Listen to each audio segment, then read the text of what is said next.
পরমাণু মডেল থেকে চলো আমরা দেখি যে এখান থেকে কোন কোন প্রশ্নগুলো আসলে আমাদের পড়লে মোটামুটি খুব সুন্দর একটা প্রস্তুতি শেষ হয়ে যাবে অল্প সময়ের মধ্যে, বা হচ্ছে হাতে যতটুকু সময় আছে আগে আমরা কোন প্রশ্নগুলো আগে পড়বো, তো সেইগুলো আমরা চলো এখান থেকে দেখে ফেলি। সো এখানে আমাদের রয়েছে দেখো 3টা টাইপ, তেজস্ক্রিয়তা, ভর ত্রুটি এবং হচ্ছে পরমাণু মডেল। সো তেজস্ক্রিয়তা থেকে সবচেয়ে বেশি প্রশ্ন পড়তে হবে, কারণ এখানে এই টাইপটা বিশেষ করে গুরুত্বপূর্ণ, এটা আমাদের অনেক বেশি পরীক্ষায় আসে, এখানে প্রশ্ন সংখ্যাও বেশি।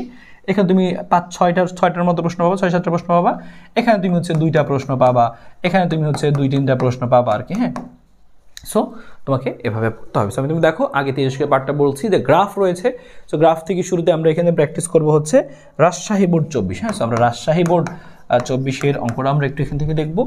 তারপর তুমি দেখো এখানে ময়মনসিংহ বোর্ড 24 আছে, গ্রাফে আরেকটা প্রশ্ন রেখেছি, কারণ গ্রাফ থাকলে হচ্ছে অনেকেই বুঝে না।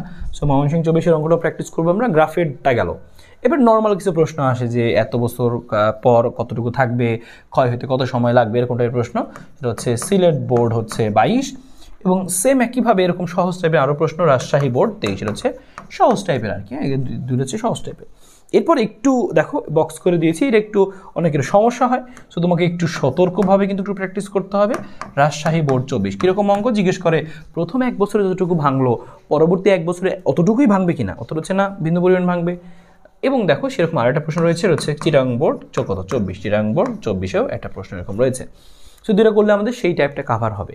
আরেকটু এরকম প্রশ্ন রয়েছে আমাদের dn/dt, এগুলো দিয়ে একটু প্র্যাকটিস করতে হয়, এরকম দিয়ে মাঝে মাঝে অঙ্ক চলে আসতে পারে। সেটার একটা অঙ্ক তোমাকে আমি দিয়েছি, হচ্ছে ময়মনসিংহ বোর্ড 23।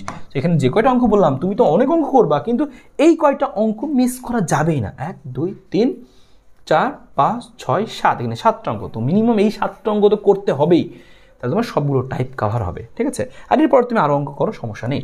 আর ভর ত্রুটি থেকে দেখো বলেছিলাম 2টা অঙ্ক করতে হবে। একটা হচ্ছে আমাদের এখানে বরিশাল বোর্ড 22 অঙ্কটা তুমি করবা, যে বরিশাল বোর্ড 22-এর অঙ্কটা করবা, এবং তোমাকে আরেকটা অঙ্ক করতে হবে, সেটা হচ্ছে ঢাকা বোর্ড 22-এর একটা অঙ্ক করতে হবে। সেই 2টা অঙ্ক করলে তোমার ভর ত্রুটি থেকে সব টাইপ কাভার।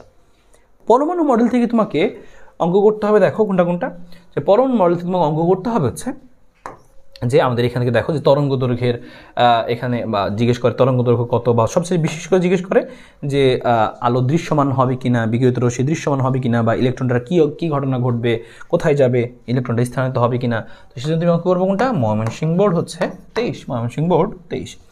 এবং এখানে রয়েছে দেখো Mymensingh board 22, Mymensingh board 22। So এখানে ময়মনসিংহ বোর্ড 22-23 এইখানকার অঙ্কগুলো তুমি একটু করবা। আর একটা অঙ্ক এক্সট্রা রেখেছি, জিজ্ঞেস করে কক্ষপথে ব্যাসার্ধ, কক্ষপথে বেগ। হ্যাঁ, সো এগুলো কিন্তু মাঝে মাঝে আমাদের আসে। সো এইখান থেকে আমরা এই 3টা প্রশ্ন করে রাখবো, তাহলে আমাদের এই জিনিসটা কাভার হয়ে যাবে। ঠিক আছে।